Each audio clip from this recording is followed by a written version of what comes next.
there, Dynamite fans. Come join us here at The Experience this Monday, March 27th at 6 p.m. Eastern, our usual time. We're going to have all your favorites, Marvel, DC, Dynamite, and hopefully the guys will actually sell books instead of talking about boring things like spam. So no matter what, I'm sure it'll be a good time. Remember, it's the 27th. It's a Monday, 6 p.m. Eastern, only on The Experience. See you then. You know, what's up, everybody? Welcome to Pop Culture Philosophers. It's Friday. It's time for the Rex and the Robbie show, but I just want to address what Amy said there.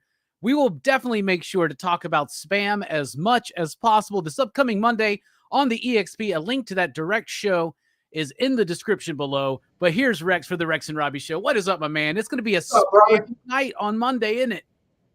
What's that? It's going to be a spam night on Monday, since Amy said talk about spam. It is now. We don't listen to anybody. I'll be working with my buddy John Cole over the weekend for different spam recipes to talk about on Monday. Yes, and we'll be auctioning them off as well. Rex, thank you for being here for another fantastic Friday for a Rex and Robbie show. And yet again, we're talking about superhero movies. And, you know, when this conversation comes up, Rex, first of all, I see all these people and they talk about, you know, the fatigue, superhero fatigue, this and that. And I always hear these people say comic book movie fatigue. And it always irks me because I'm like, not all comic books are superheroes. We're talking about superhero movie fatigue in particular. And right now, what we want to talk about is this. 2 movies, one from DC, one from Marvel. We're talking about Ant-Man Quantumania. We're talking about Shazam Fury of the Gods. Very disappointing as far as what the company expected out of them and even the fandom out there. And it just doesn't seem, we've been talking about this a lot, like there's a lot of hype or momentum right now between the superhero universes. Right now, obviously, DC's got some stuff on the horizon, but right now we just got all these movies. So the question of the day is there going to be a hit? Is there going to be anything to kind of recapture that magic, that superhero movie magic in the rest of 2023? And we got some contenders. We got Spider-Man Across the Spider-Verse. We got The Flash, Aquaman, maybe the Marvels. I'm not so sure. So we're going to, there's Amy. What's up, Amy? How are you doing? So the person in question, I heard the call. Who said no spam talk is now in the room. Okay, let's move it a little over so you can see. So welcome everybody. Amy, nothing but spam recipes and what you can make with your spam. All right. But to Josh Billios, what's going on? Got Missing Lane. What's up? Two Gun Pedro, pew pew. Thanks for joining us, guys. All right, so I think I gotta be honest with you. I mean, I think, you know, and I understand why you take offense, you know, comic book movies. So what they really mean is superhero movies, okay? But there is a saturation effect that obviously even the MCU is recognized now as they're pulling stuff off the schedule, that there is a sort of fatigue that's going on. And that fatigue is not going to with that fatigue, they cannot release things at the aggressive schedule that they were doing, right? So there is some sort of recognition of that fact. You just got to take that into account, that there's a fatigue factor, okay? I mean, think about the number of shows and movies that were coming out and the frequency with which they were coming out, all right? I think since the pandemic, right, I think Marvel, I think it's something like 17 projects since, like, in just like the last like 18 months or something like that. They want to make up for 2020. Right, exactly. But has it backfired, you know, because I don't know what it is. Like, I know some people say it's the quality of the writing, this and that. Well, when it feels like they're rushing stuff out, I think there are quality issues. I think most of those are in the post-production with the CG and, for instance, and stuff like that. Marvel used to have amazing CG. It always looked great. And now it's like something that's highly criticized. And they just recently fired somebody. I can't remember her name, but she'd been there for forever. She was like Kevin Feige's right hand, you know, and in these kind of situations, they have scapegoats. Yeah, I can't remember her name right now. I'm sure somebody in the chat will let us know. But now, Amy, I know you're a huge superhero movie fan, as me and Rex are, and you always have lots. Victoria, that's right. Victoria Alonso, thank you so much. But she's the scapegoat, basically, is what was happening, I think. And, you know, she doesn't have anything to do creatively. She's the one there to make sure that she's a producer on the executive side. She's there to make sure things get done, that the vision is able to be realized. And in these situations, you always get a scapegoat. But Amy, I'm curious, what do you think about this? Because the numbers were not there for Shazam. It opened up less than Morbius did, right? And Zachary Levi's come out and said, yeah, The Rock was actually kind of in the way, was hindering us from doing certain things and certain cameos. And that goes back to the whole hierarchy of power. Who called that first? Just saying. Yeah, you did get that. And then Ant-Man, had an opening, a very strong opening, and then a very, very quick drop off. And it just doesn't feel like the water cooler talk is quite there anymore. I wonder what you think about this, Amy. I understand the oversaturation, and the more I think about it, maybe we do need a bit of a breather, but at least now the studios are paying attention. Marvel's listening to the feedback and they're pumping their brakes.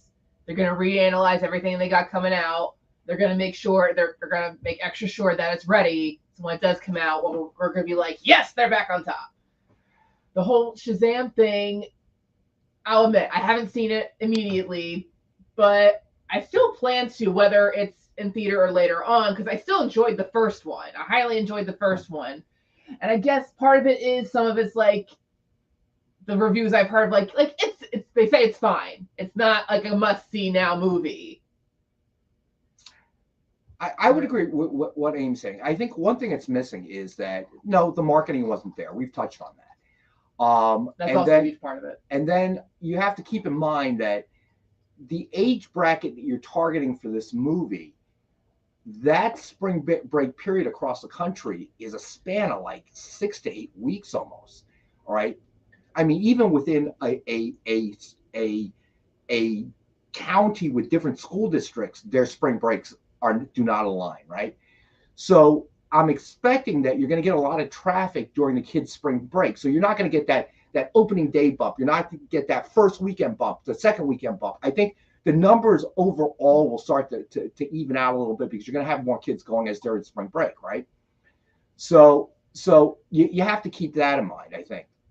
But the saturation is like this, okay?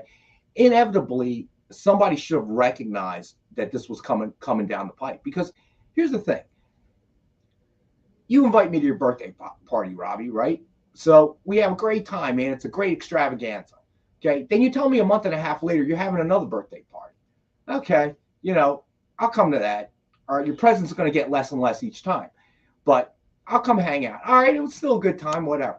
Okay, now 5-6 months down the road, you're having your 5th or 6th birthday party. I'm like, Robbie, I'm busy, bud. I'm not going to be able to make it. It's no longer exciting. You're trying to artificially create an event, and that kind of what's happening with this kind of fatigue and saturation is that Endgame was a huge event. Okay. Wow.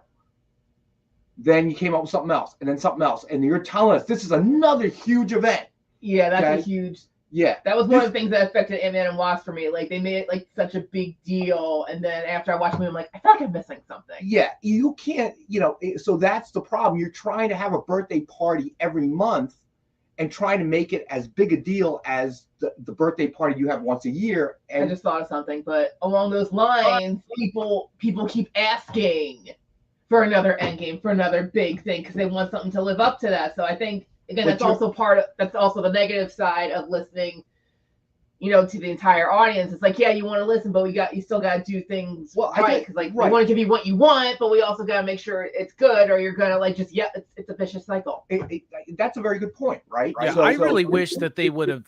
I think they should have started building Kang up like before they got to Endgame. Just throw him in a movie. Like, you should have more things moving around and developing right in the background, so that when the Thanos story gets wrapped up, we already have a direction. We're like, oh, it could go in this direction or this direction. And I get it. They did Endgame.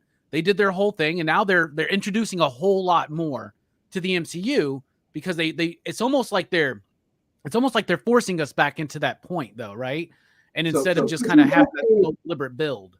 What's going on, buddy? Welcome back, my friend. Yes, it is Friday. It is time for Rex Rants.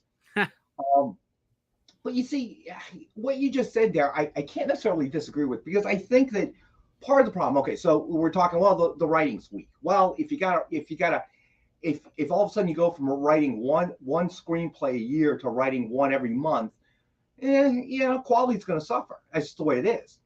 But really, is it more So when people say, well, we want Endgame, we want Endgame. Well, Endgame was a 10-year road that started at the beginning where we didn't have anything. We didn't know what to expect. It was all brand new. Okay. Now we have something to compare it with. And now we're saying we want that again. But can they do it? And is it really the writing per se? Yeah, don't get me wrong. I get it with the writing. Okay. Screaming goats. Come on. Let's be serious. But screaming goats is what happens when you're forcing the writer. Oh my God, another one. Okay, let's try to get this written down. Mm-hmm. And you're getting tired. You've been writing screenplay after screenplay, and all of a sudden it's 2 a.m. in the morning. You're on your 50th cup of coffee, and all of a sudden screaming goats throughout the movie seems like a pretty damn good idea. Okay, and the question becomes, we're asking for something that we've had, but can they give it to us?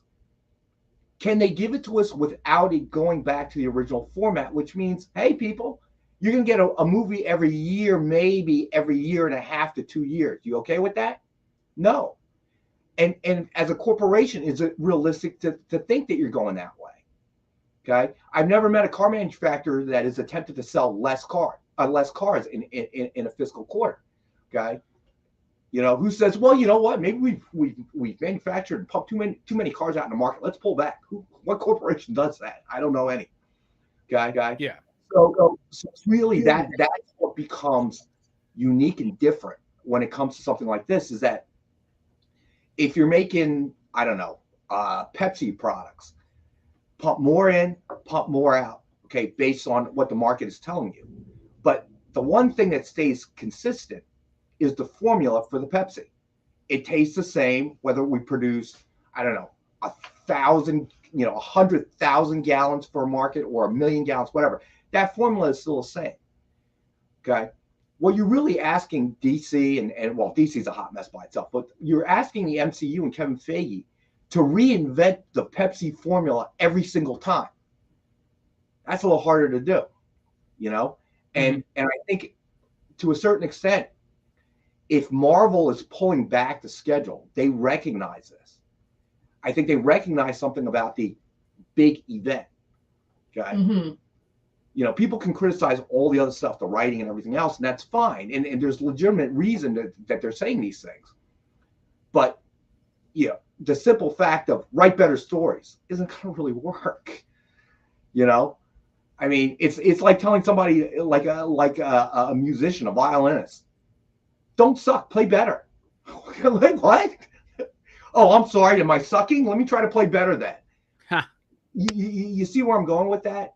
You're asking somebody to make a creative change to bring you something that you liked, but you have no idea how to make where the creative change is. We're all making general kind of abstract comments. Well, you need to do this. You need to get rid of the screaming goats. You need to do that. Okay. Well, I like the screaming goats, by the way. That's like one of the things I did like about that movie was the screaming goats for some reason. They just a little too annoying. Little first couple of times, but it's like you don't know how to cook. You can burn scrambled eggs. You're at a fine dining restaurant with a master chef, and you're critiquing. Well, this tastes a little, blah blah blah blah. Maybe you should add, or maybe this is wrong. Okay, dude, you burn eggs. You're telling a master chef the kind of seasoning he needs to use because you don't like the way it tastes. All right. So I kind of feel like we're in that position. So yeah, I'm jumping on the other wagon. Now, is it MCU's fault for trying to pump all this stuff out to grab all the money on the table? Sure it is. But in that sense, what are they doing but acting like every other corporation known to man on the face of this earth? Yeah. They're trying to sell as much of their product as quickly as possible for as much as they can get. Yeah. Now, and disappointments aside, I think overall, Marvel hasn't been as strong cinematically since Endgame. But there's projects I really like. Like I love Doctor Strange and the Multiverse of Madness. I absolutely loved that movie, and I love finish. What's that? That's all I need. Well, I mean, I can say, I can see why both of you. I was meh. I'm glad I watched it, but I was meh. Amy tends to lean to the side of the MCU. Okay, you'll tend to. I'm not saying that you're wrong. I'm just saying that's where you lean.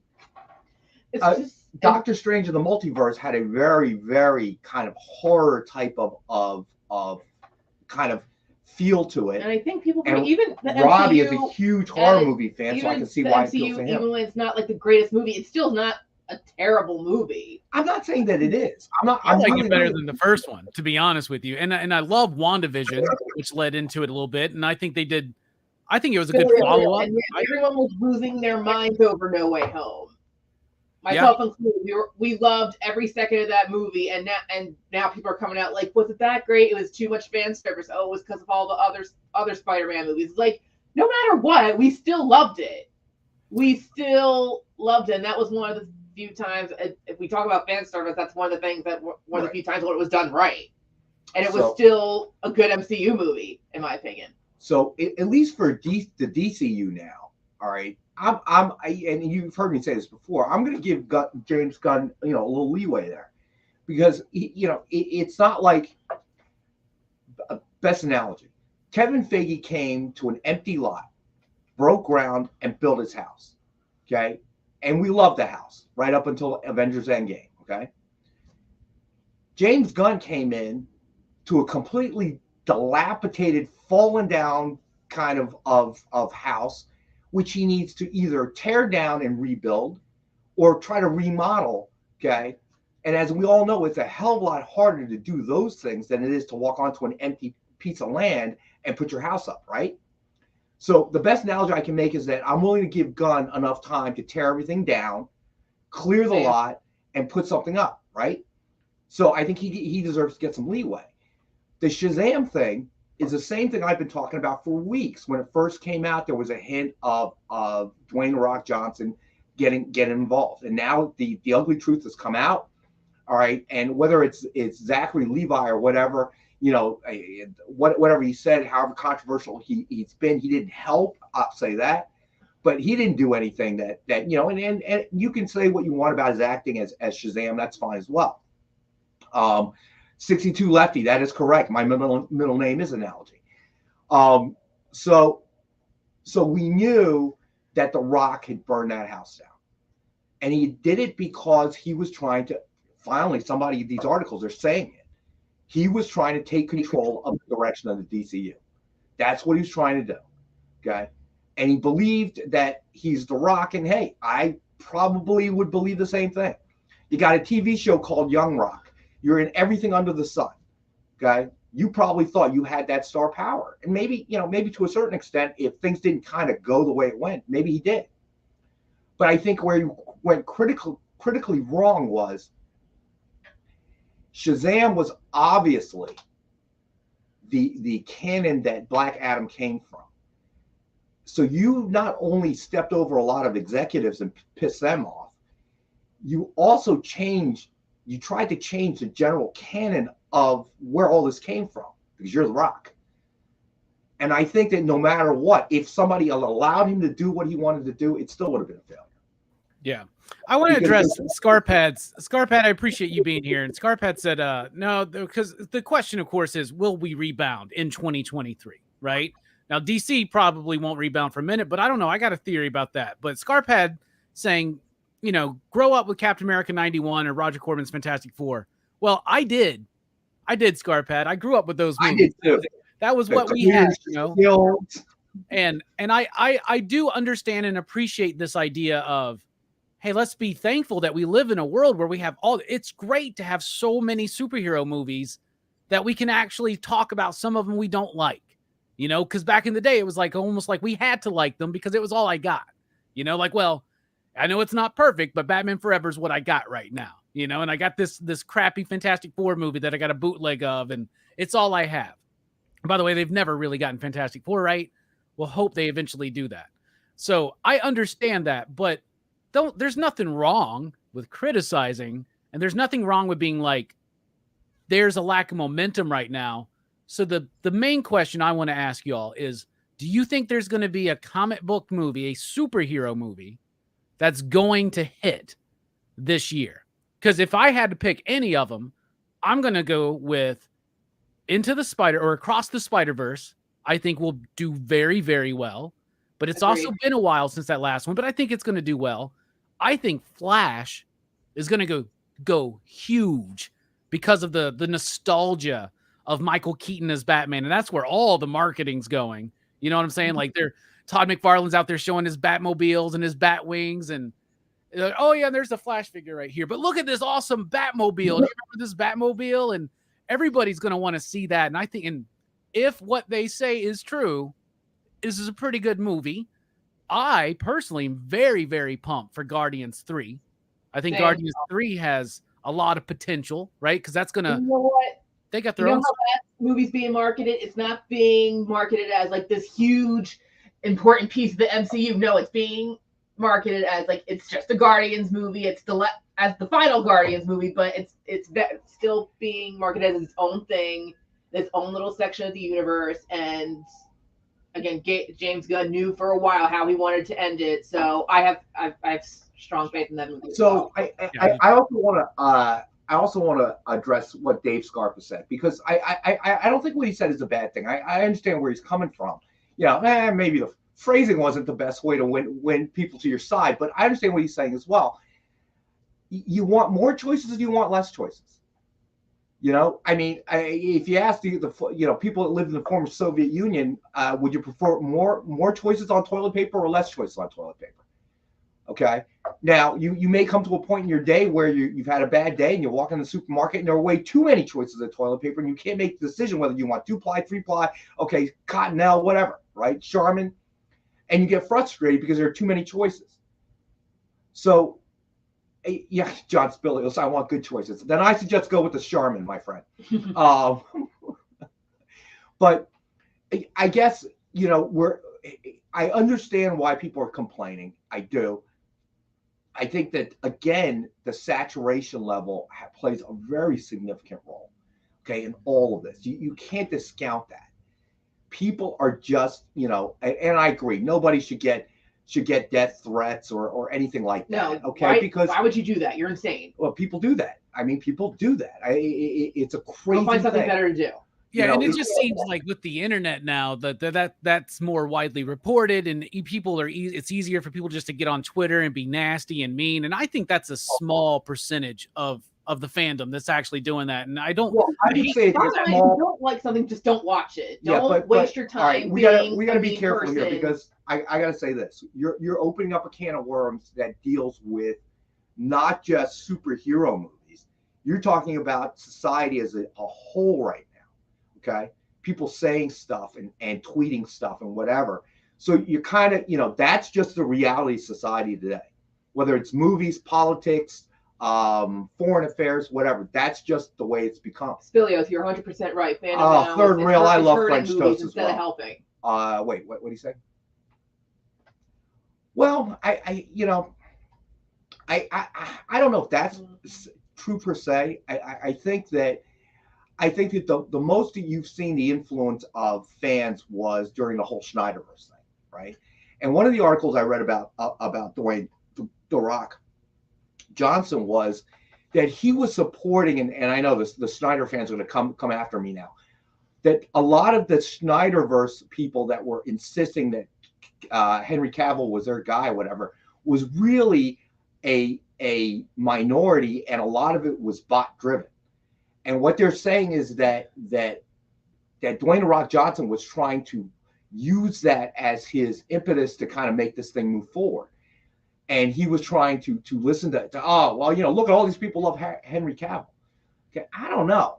I mean, people kind of got up in arms when it became obvious that Gunn and Safran weren't using him. But who really caused that problem? And that's really Dwayne The Rock Johnson, because of the cameo at the end of Black Adam. Okay, if that never happened, would people have been so up in arms? I don't think so. I think we had all more or less resigned the fact that Cavill was probably not coming back as Superman, or at least we suspected it. It's when he threw that in, and who really lost out? Not the fans, not The Rock, okay, not James Gunn and Peter Safran. Who really lost out was Henry Cavill. He believed that BS. He left The Witcher, which is now going to die, okay? Because I can't really see anybody else in that role but him. I really enjoyed that series, okay? So he quit that role in anticipation that he's going to He's going to continue playing Superman, and then they pulled the rug right out from under him. Okay. And that was a little. And who told him that? It had to be Dwayne "The Rock" Johnson. Yeah. Right? Who would have told him you're going to be Superman, Henry? Don't worry, man. You're my boy. We found out that. The Rock was trying to strong arm in, Sorry. Go ahead, Robbie. I was just saying the Rock was trying to strong arm his vision in, right? And that it backfired for sure. And in the midst of it, it's like that's the biggest problem with DC has been lack of commitment, right? DC is like that bad father that's going out to get a pack of cigarettes and you never see him again. And then all of a sudden you got a new stepdad coming in and then he goes out to get cigarettes. Forgive the metaphor, but like DC's been a lack of commitment. Okay, we're committed to Snyder. Actually we're not. We're going to do this. Oh, no, actually Snyder's back. He's cool. We're not cool with Ben Affleck and Henry Cavill anymore. Actually, we're cool with them. They're going to come back and do more. Oh, Gal Gadot's still in. Here we go. We're doing a Wonder Woman now. We're not doing a Wonder Woman. It just keeps going back and forth. At least Marvel's been committed to their bit, right? And I give you that. Yeah, and I see that, Billy's like, yeah, Hollywood used to have a saying, give the audience what they want, leave them wanting more. I think they are listening, right? With the slow up, they're like, okay, our bottom line's starting to get affected. Ant-Man opened bigger than any other Ant-Man movie, but then it had one of the most massive drop-offs in the MCU. Mm-hmm. Kevin Feige in the MCU, it's like, it's got to be the most successful studio in Hollywood of all time, right? There is something there, but sometimes success gets to people and you want more of it, right? And then there's been a lot of behind-the-scenes shakeups over at Disney as well as Warner Brothers, of course. So it's where do we go from here? And it's and you know what I do want to say, David Scarper brought up another good point. We all knew the reality of movie going to the movies has changed, okay? And we may have seen a massive uptick, right after things loosened up with the pandemic, which may have made people think, or those powers that be maybe gave them a more optimistic outlook on what the future. Oh, well, movie theaters are back. Because let's not forget, right after the pandemic, movie theaters were filing bankruptcy. They were going out of business. So you see these big opening day kind of hits, right? And then you see the massive drop off. My question is that going to be the wave of the future? Okay, not everything's going to be Top Gun Maverick. Okay, let's call it what it is. That is nostalgia based. Make no mistake. Okay, you're going to get a heavier movie theater going audience, because there's that sense of nostalgia. I saw the first Top Gun in a movie theater, so I'm going to see this one in a movie theater. Okay, but those that you got from nostalgia, are they really the same type of people that have to go out opening day, okay, or opening weekend to watch a movie? I don't know if you're ever going to get those people back. Okay, so look, I'll give you one. Amy is part of that market. She is the opening day, opening weekend kind of person. For something I really want to see. For something that she really wants to see. Okay. I am not, obviously. You were never getting me back. I wasn't really doing it before the pandemic. Okay. The pandemic actually hooked me up because everything was going to streaming a hell of a lot faster. Okay. But there's that in between. What happens to them? Maybe this is all hypothetical, but maybe Amy has a friend who's in between, right? I was going to say, I like what Dave's comment. Right? He could have been a great Superman, but poor written movies. And I told you this, for the Snyder, I don't thanks to the writing, he's not really a Superman I care about. I watched both versions of the Justice League movie. I don't care if this guy comes back or not. I would agree. I really don't. I would agree. Ghetto Head Productions that Creed is also semi-nostalgia. Okay, figure drawing. That's a very good point as well. Okay. You look at some of these big TVs people can get HD and all. Why are you going to movie theaters? Okay, so you've lost a significant market, and it's been draining. There was a time when I went to movie theaters a lot more. Why? Because if I didn't go, I never get to see this movie. It'd be like a year, 2 years, 3 years before it ever came out on VHS or at Blockbuster or whatever I could rent it. It took a really long time, thereby forcing me into the movie theater. What are you going to do now? It's like payphones. Yeah. And then you got something like, for instance, Scream 6 is doing really, really well. And the Scream movies have kind of had this resurgence since the last one. And I went and saw that opening day, and one of the main reasons why I didn't feel like waiting was I didn't want it spoiled for me. Has that gone away too? Where like we used to go see these movies because we didn't want to know what the post-credit scene was on the internet. We wanted to see it, right? And now it seems like that we don't Another care. reason why people probably aren't seeing Shazam right away, because a lot of stuff was spoiled in the promos. I heard like a certain cameo was spoiled in the promos. Like, yeah, and that's like and it's obviously that's a last ditch effort, right? Because they saw the trending going down and they were like, let's just reveal this and try. Again, I think Shazam has way too many problems that were handcuffing it along the way. First of all, you know, the whole Rock issue, they didn't get to do a lot of stuff that they wanted to do, and then clearly the timing, you know, the support in terms of marketing wasn't there, so there were a lot of things going on. I think that's kind of kept it from really achieving. But you know, again, if we're sitting here expecting every single movie to open at $1 billion, you know, I don't know how realistic that is. I really don't. And I think the other thing you got to realize, whether or not people whether anybody wants to talk about it or acknowledge it, I mean, we are still in the middle of very high inflationary pressures. There's a lot of crap going on in the world that means the economy, you know, is not in a great place. I know every household is now like looking at their budget and trying to, you know, with inflation, everything costing more, you're budgeting more, maybe you're going out less. You know, there are a lot of different things that are going on here that don't have anything to do with Hollywood, the movies, the MCU, the DCU, or anything like that could attribute a slowdown in box office receipts. And again, I have to mention, you have to deal with things post-pandemic. You can't keep looking at this as if, you know, while the pandemic's over, we can all move back to normal life. Normal life has changed, man. It has changed forever, and that's just the way it is. Yeah, but you still do have word of mouth. You still do have people you have movies that gain legs. And I see that Steph's got a good point out there, Missing Link, about how movies don't have long legs in the theaters anymore. But like Everything Everywhere All at Once, which didn't make a lot of money compared to something like, you know, a Marvel movie or a big tentpole movie like Top Gun Maverick, but it was A24's biggest hit, and it continued to gain money and momentum as it went. Now, obviously, it had the Oscar talk to it, but it was also, when that movie dropped and everybody was talking about it, people were like, let me go check that out. There is still, I mean, obviously, it's a smaller audience. More people are content with waiting or watching it at home, but I think there are people that will still go to the theater if they feel excited for it, is what I think. Now, not you, Rex, you know what I'm saying? But me and Amy got friends that don't go as often as we do. But if there was something, there are plenty of people I know that haven't been to the theater since before the pandemic that are going this week for John Wick 4, because that's a franchise that's got legs. And I've heard great reviews about John Wick 4. Okay. Yeah. And as I said, I'm on that other end of the spectrum. I'm not going to movie theater.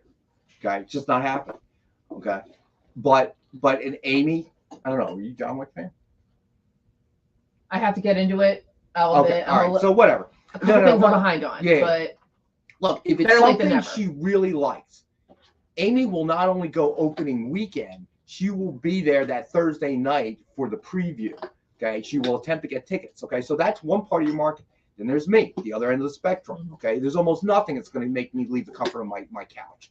Okay, and go to a movie theater unless, you know, maybe there's a buddy or, you know, group of friends we're going, it's an event kind of thing, right? But I would equally go out to dinner, and I would prefer to go out to dinner with them, you know, or a brewery or something, you know, craft brew, because you can talk. In a movie, you don't talk, right? And you're not really catching up with anybody.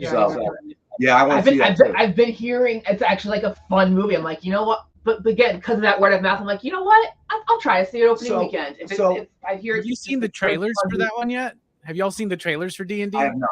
Oh, I feel like I have. So hilarious.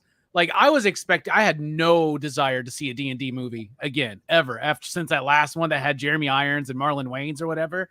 But like, when I saw this trailer on Screen 6, they're taking a very lighthearted, comical approach. There's this bit where Chris Pine has to like dig up this corpse or something. I don't play D&D, so maybe I saw the clip for that.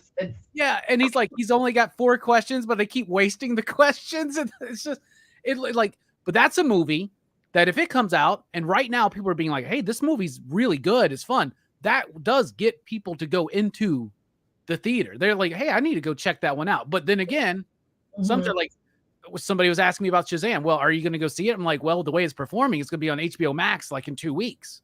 So like, why right now? Well, why? It's because I pay for the AMC A-list card and all that stuff. I can go see any movie I want. I just go walk in and I'm like, John, I'm a big man there, you know? So well, everything always at once. Regardless of what you thought about the movie, to me that was refreshing to see. Okay, because a lot of times of late, it's either something with a massive budget that muscles its way there. Okay, this one did not have a massive budget. It did not have, I don't want to say they weren't A-list actors, but Michelle Yeoh was definitely tailing downwards in her career. Okay, getting less and less roles. Obviously, Short Round was completely out of the business at that point. So there is that kind of nostalgia feel as well, which is kind of nice. So that I think was kind of refreshing to see, something that came out of nowhere and grabbed everybody, and that shows you what a decent screenplay, regardless of what you think of it, can do. And that was kind of refreshing to see. But in terms of movie theaters, in the same way that they aren't the sticky floors, popcorn all over the place kind of theaters that I remember going to as a kid, and they got nicer with bigger seats. Yeah, you're going to have to reinvent that. You guys are going to have to come up with a different model. There are going to be less movie theaters overall. That's a reality of the situation. In the same way as companies that manufactured payphones, same way as companies that dealt with printing and the printing press, you're going to have to start dealing with the reality of change. And if you don't adjust your business model to accommodate that, you're going the way of Blockbuster, man. That's just the way it's going to be. And movie theaters can, I understand they're going to rant and rave, okay? But I think Dark Side, I don't disagree with you. I don't think they'll ever let it go completely, and I think that there's a market for it. Okay, obviously, Amy is a demonstration of your market, but now you're going to have to give people. So, how do you drag somebody other than Amy, someone that's right below Amy? You're not getting me. Okay, all right. The only way you're getting me is you're telling me that I pay one price for my ticket, and I will be served unlimited food, beer, and somebody's going to give me a pedicure while I'm watching the movie. That's about it. Okay, so. But you still got a bunch of people in between us that you're trying to drag into the movie theaters. So you're going to have to do something as a movie theater to do it. I hate to break this to you. Man. So Rex, you're saying that the problem is outside of the movies themselves. The problem is the theater going experience that has definitely changed. So yes. Do you think that there's a superhero movie that's coming out this year that's going to put asses in seats, build momentum, get people hyped up? I don't think there's anything, okay, that is seriously going to increase the people's butts in the seats. Okay, I really don't, because here's the thing. Let's look at the history of the movie theaters. Okay, you look at it from when Star Wars came out in 1977. All right, a lot of movie theaters. I remember there was one block in Philadelphia, in Center City, Chestnut Street. Anybody from Philly knows exactly what I'm talking about. All right. And you could walk 3 blocks and there had to be 5 or 6 movie theaters. And most of them were converted theaters, places where they had vaudeville acts, some very old buildings. The age before the multiplex, right? Now they're all gone. There isn't one down that same stretch of Chestnut Street in Philadelphia. They are all gone. All right, and they were eliminated because of the onset of the multiplex. All right, well, geez, we can't make any real money, showing one film. So, but if we show 6, which then eventually grew to 12, then eventually grew to some ridiculous number, right? Well, here we can, we're making all of our profits on the concessions. you know, we're paying all these licensing fees, but we're getting all these people and their butts in the seats, right? Then came the days of the VHS and the Betamax. And what do you think movie theaters were screaming about? No, you can't do that. Okay, they saw the writing on the wall. You're taking butts away from our movie theaters by doing this. But that wasn't going to stop anybody, because the studios are like, what? Wait. There's another revenue stream that I can grab. What is this VHS thing that you speak of, right? And then you know, it became obvious that to buy the VHS tape was going to cost you like $100. Yeah. So the movie theaters thought they were safe. Oh well, man, nobody's got it. You can come to a movie theater and pay $8 or $6 or how much it was back then to watch a movie. Who's going to buy that? And then some genius came up with Blockbuster and every other little video place guy that popped up. We can rent the videos. We'll buy the videos. We'll rent the videos. We'll rent it out 5 times. Paid for itself. Now the movie theaters panicked again. So movie theaters are at that crux. You need something more to give us, the movie-going audience, to get seats back there, and stop blaming the studios and everything else. Not that what they're saying isn't correct, but I don't think that's at the base cause of why they can't get people into the seats. All right. First of all, I know your profit margins with the concessions, but come on, it's getting ridiculous, isn't it? It's been getting ridiculous for years, how much they charge for concessions. You know, the last time I took my nephew, it was crazy. I'd rather go to Citizens Bank and watch a Phillies ball game than go to the movie theater.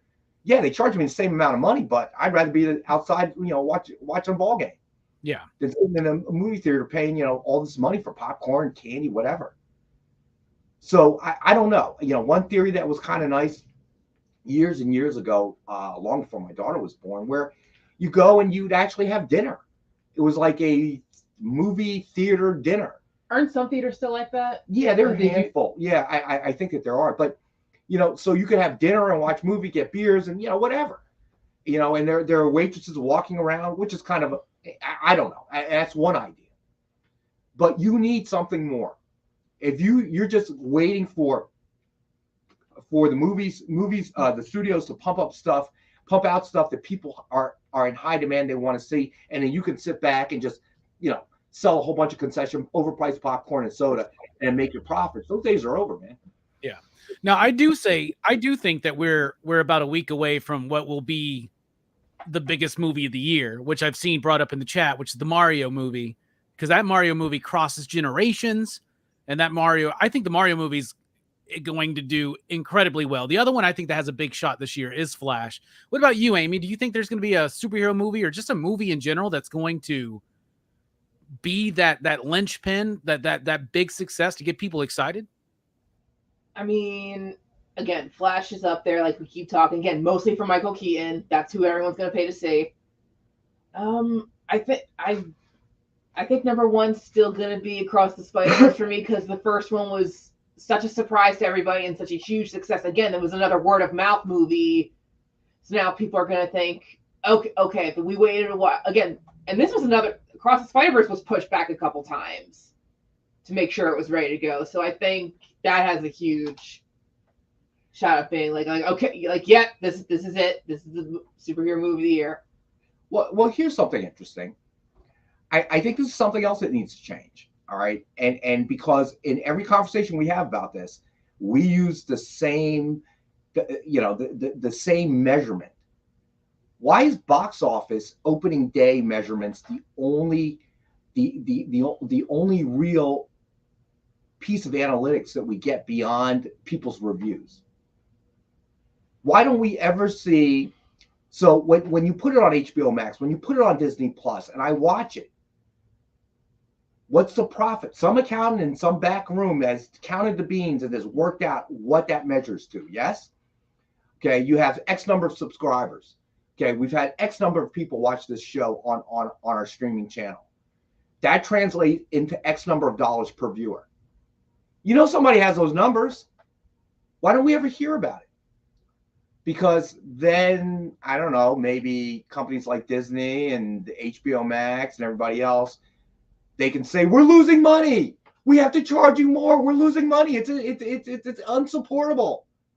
But yet I've never heard these numbers. Why? So the question becomes, yeah, right. You know, at least in the VHS days, we had those numbers. Didn't do well in the box office, but it was a best-selling video, okay, that people rented out or bought or took home and watched at home ever. So where's that measure of success, or it isn't successful or whatever? They released Shazam for a reason, didn't they? Yeah, surely. All right. There's no way that anybody sat back there at DCU, even in the chaos that exists, and says, "Oh, we got to release this. This is gonna be it." Because if it was, why didn't you support it with marketing? Okay. By saying that streaming is not as profitable as they first thought. Well, that was the streaming thing was always a big deal to me, because I'm like, okay, if they're already on there, then how do you make money? You know, like they're already, like, I understand if you can get a bunch of people to jump on your subscription service for a certain movie, but how often does that happen?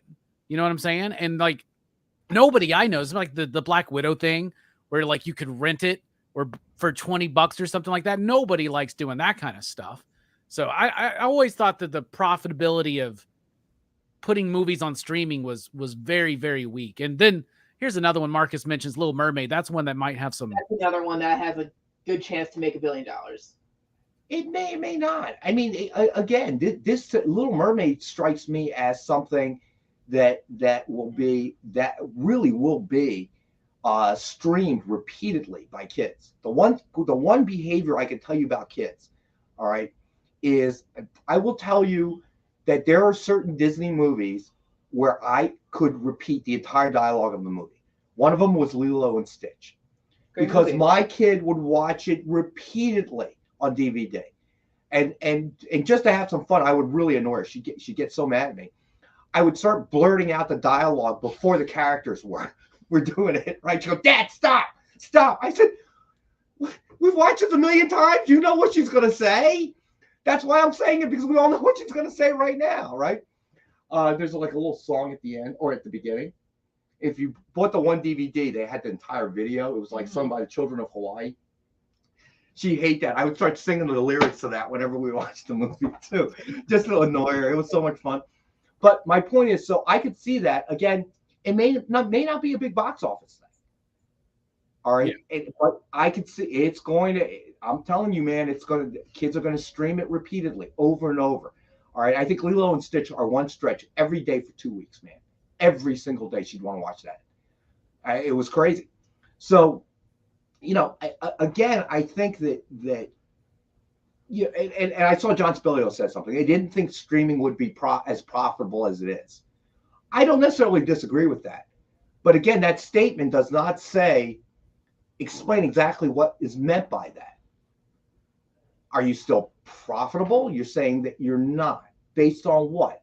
I mean, we've read a lot about this, you and I, from personal interest standpoint, from, you know, just hey, you know, we're kind of in the industry standpoint.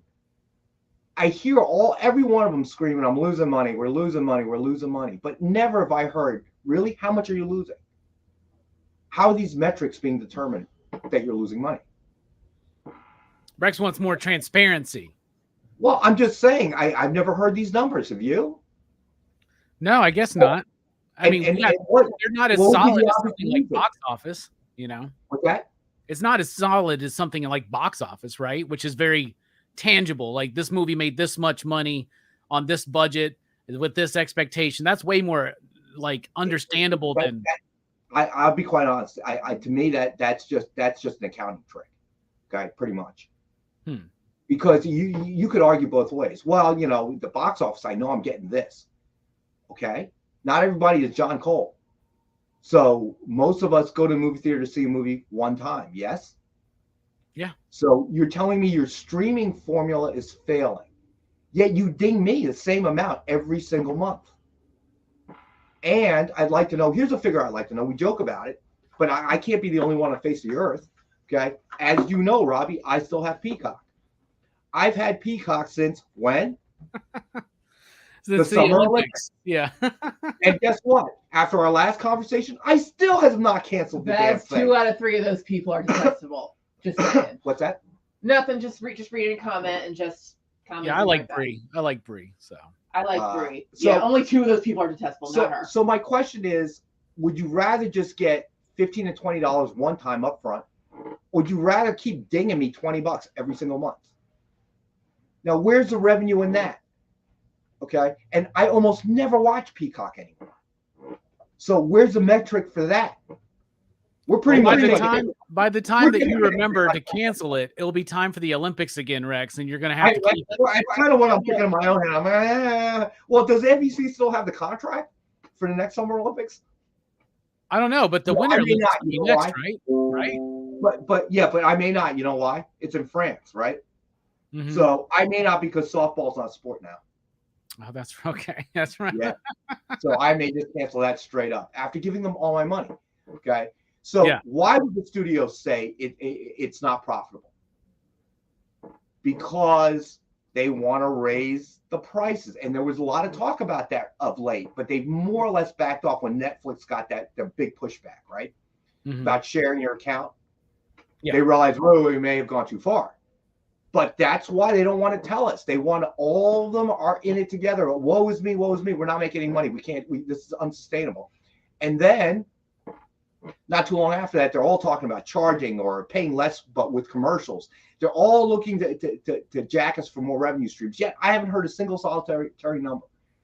I know what Shazam made at the box office. I know what Shazam made the cost to make. Yet the other thing I don't have is I don't have the marketing numbers. Isn't that interesting? Yeah. Okay. So if you don't tell me the marketing numbers, then we don't really know if it's profitable or not. Because then the studio can just scream, well, but you didn't work in the marketing numbers, the money we had to dump into marketing and distribution. Well, why don't you show it to us? Do you think critics are being harder on comic book movies now than before? I think there's definitely possibilities of more. Well, like you said, people want to see the bad reviews more than the good reviews. I totally agree with that, John. I'll tell you why. All right. Nobody tunes in when the weatherman says it's partly sunny today, about 65 degrees. All right. And with little to no wind. It's going to be a beautiful day out there. Nobody's clicking on that, bro. You read the headline, oh, good, it'll be a nice day, and you move on. Okay. Massive tornadoes and flooding and blah, blah, blah. Guess what? You're clicking on that, aren't you? So you're much better off. And this is why the fans' Bleeding Cool review is always so much higher than the critics. The critics are looking to jump on something, so you're going to click on. And we've talked about this before. Movie critics have become irrelevant as time goes on. Because I would rather read a group of Shazam fans in their review of it than some critic, right?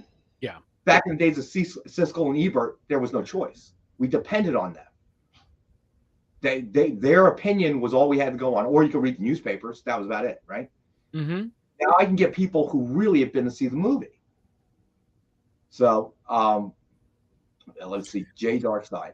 I think that critics are harsher on superhero movies because superhero movies aren't as good as they were a few years ago.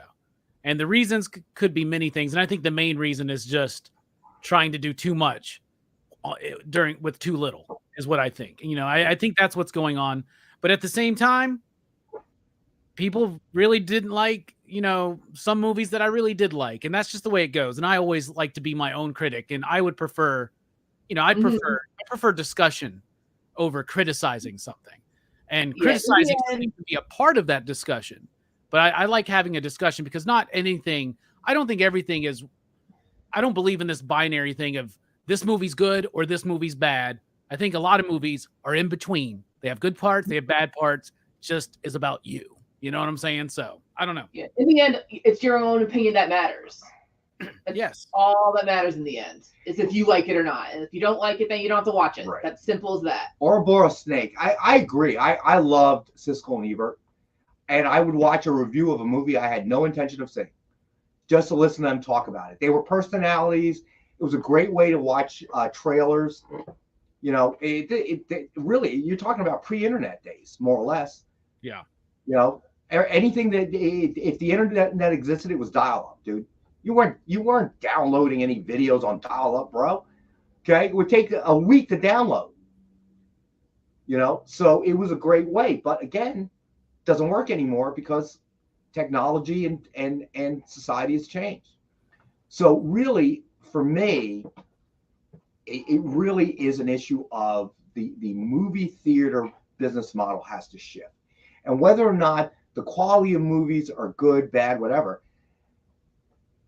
that issue to me really is a function of fatigue, the amount of product that they're churning out, which means that writers have to write more, the CG tech guys have to do more, and that's when you start to see the quality fail, right? You know, I mean, it's kind of an inevitable thing. I mean, we could all delve into the this and the that's of why it's bad or why it's good or whatever, and I guarantee that's one of those things that you're always going to get a different kind of opinion if you find, you know, two people. But there are certain realities that I see, and my question is, you know, we're talking about a metric of whether it's a success or not in two parts. Whether it's a success to you personally, hey, everybody's entitled to their own opinion. I have no problem with that. When we try to say it's factual, well, it only sold this much and it had a biggest drop off since Morbius. What does that mean to me? You know, seriously, what does that mean to me? I suspect that you're going to continue to see this after the first week drop off happening more and more and more, just for the sake that people, the movie theaters, you're not drawing me into the movie theater for any reason. That there is a segment of the population that you're just not dragging, and they're beginning to wonder. All right. Well, we're at the end of this wonderful conversation, so I appreciate everybody. But I just want to throw this out, and I don't think Siskel and Ebert were as good of critics as some people think. But I'm a horror movie fan, and they were the enemies of horror movies for a long time, and they went out of their way to talk smack about horror movies that were great, that they never even saw because they were afraid of I don't even want to get into it right now. That's a conversation for another day. But I used to watch Siskel and Ebert all the time, and I really do respect them. But why don't you tell everybody about what's going on with the Shopify account, Rex? I'll throw the link out. All right. So, but I want to say one more thing about Siskel and Ebert. I actually watched because they disagreed a lot. I enjoyed watching them disagree about a particular movie. I thought it was fun. Again, what I'm saying, right? Yeah. They probably plan to disagree most time. Hey, John Spilios, thank you, buddy. All right, so I want to remind all the viewers that are still with us, stay with us. Robbie's going to throw up a link, right? So this is to help Robbie and help him grow his channel. So we've created a page for Robbie, and actually there's nothing else on there. We created a Shopify account for something different that we don't do anymore. So we thought about it and we said, hey, let's make a site for Robbie. So everything that you see on the site, what we're going to do is every week we're going to add a few things. If things have been on for a while, we may take them off. But Robbie will throw the link up. Click on that site. Robbie gets a portion of proceeds for everything that sells on that site. All right, and then that money will obviously help Robbie grow his channel and give you better and bigger content, if you will. All right, but we added 2 books today, right? 2 graded ones. Figure we mix it up. I don't think we've done a grade. We put graded ones up yet, right? So first up is Monica Rambeau, Photon #1. This was we just got back recently. Suggested retail of $99.99, and we have the one available for $59.99. Then we have Origins of Marvel Comics, Marvel Tales #1, Peach Momoko cover, CGC graded 9.8. Suggested retail $99, and we have this one for $75. All right, and we also have signed books from Scott Lobdell, Flash Forward, Matt Fraction. We have some vintage books, Star Wars #41 from 1980, presumed grade of a 6.5. We have a Silver Age book on his site, Daredevil #18 from 1966, presumed grade of a 5.5. A dirt cheap Generations Forge #1 signed in silver by Dan Jurgens. We usually retail for $69.99. We have one available for $19.99. So, and a bunch of other books up there, signed, cover sketches, so on and so forth. And again, helps Robbie out because he will directly benefit from any purchases you guys make off the site. All right, so far we've done okay. We've sold everything, sold something. Well, this is our 3rd week of doing this, right? So we sold some stuff first week, sold some stuff last week. Week 2, I kind of screwed up when I loaded it up, and I didn't input the quantity, so it came up as sold out, so we didn't sell anything that week. Yeah, that's on me. My bad. Sorry. But yeah, so check it out, guys. Seriously.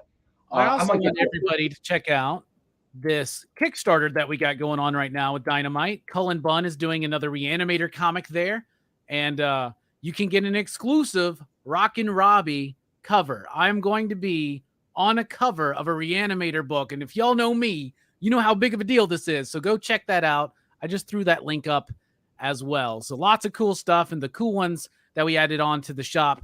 Peach Momoko is always popular, and Monica Rambeau, who will be featured in the upcoming Marvels movie, which I'm rather excited for. I don't think it's going to do particularly super well, but I think it should be. I hope it's good because I'm really pumped to see Kamala, Monica, and Carol together in a movie. And I think that would be cool. Robbie, do me a favor. I didn't even know. I heard about it, but send me that link, would you, to my email if you don't mind? Yeah, absolutely. Yeah, we should talk about it. I'm really pumped because I mean, look, I'm a zombie, and it's Reanimator. It's so cool. That's one of my favorite movies and stories. I love Lovecraft, and it's a dream come true. Why don't you have luscious hair in that zombie yet? Well, because when we were putting this together, I was still in the hat look, and so we wanted to stay on brand with the hat there. And by the way, let's definitely talk about it on Monday. The crowdfunder. That is so cool. I knew you guys were talking, but that's outside of my division, so I didn't really pay much attention. Yeah, it's got like 13 days or something like that left, and written by Cullen Bunn, art by Blackie Shepherd, and lots of cool stuff on there, lots of other covers as well, but you want that Rockin Robbie cover. Trust me. It's Center 24. Yeah, Robbie's getting a cup, bro. That's why we're doing it, man, to help Robbie. So any purchases you make on the Shopify page, the reason it works off our page is this way Robbie doesn't have to handle any product. Okay, we load it up from here in our offices, and we ship it in an inventory that's been carved out specifically for Robbie. So, thank you, Spilio. Thank you. Help him out, huh? Spilio just bought the Punisher. He says, "Thank you so much." Cool. Yeah, the Ken Hazer stuff on there is awesome. I love it. Well, we love Hazer. Hopefully, we can get him here as a guest again. Absolutely. All right, what's coming up for you guys? I know Nick's got his show tonight, right? Nick has got a show tonight. Tonight's a big show. There's a lot of stuff to help out George Perez's widow, Carol Flynn. So there's his personal sketchbooks that are going to be available, original art, Sirens, which was the title he developed. Mm-hmm. So that's 7 p.m. Eastern time on the Experience. So it not only is there's some just great George Perez stuff, but an opportunity to really help out Carol Flynn, his widow. We've done it before, and it's really been helping her out. Is the word that I've heard. And then of course you, me, and John will be back on Monday at 6 on the Experience, and doing what we do. And since Amy asked us not to talk about spam, I got a funny feeling spam is going to be the major topic of the evening. Next time Amy's going to be like, talk about spam, don't talk about the comics, and then we're going to be like, oh yeah. I may actually ask John to prepare some spam dishes to bring in on Monday. Just saying. What if I had a spam dish as well and we're eating spam? That would be awesome, wouldn't it? Put it past us, man. I'll include you in the email. Yeah, please do. Send the recipe over. He can send it over to you. I ain't making nothing. Last time I had some spam musubi, I took a picture of it and sent it to John and be like, see, bro, look, I'm eating it. Yes, you should do that. I do, man. Have our spam chat. We should start a Facebook group or something where we all gather and share spam recipes, right? I'd love that. New show on EXP. Exactly. So as for us, we're at the end of March Madness, and very excited because it's a great finale. Tomorrow night on Dylan's Horror Show, we're talking about American Psycho, and the grand finale will be Monday night at 8 p.m. Central Time, 9 Eastern, where we're talking about Takashi Miike's Ichi the Killer. And if you've never seen this one, I would not recommend watching it while eating anything, especially pasta with red sauce and noodles and things like that, or sausage. You may not want to watch that one while you're eating, but, to each their own, and it doesn't faze me. So, Amy, thank you for being here. Thanks for letting me crash. And Always Marcus Watt, love it when you crash the show, Amy. That means you got And something to Marcus- say. Thank I you. have eaten spam out of a can, but this is a high class show, dude. We don't want to be like that. All right, y'all. Catch Nick on The Experience tonight. Catch DHS and PCP Movie Night on Saturday and Monday. And catch the EXP. We'll be there Monday. They'll be there Wednesday with Alec. And then all the other cool shows that they do. So we're dipping out. Y'all have a good one.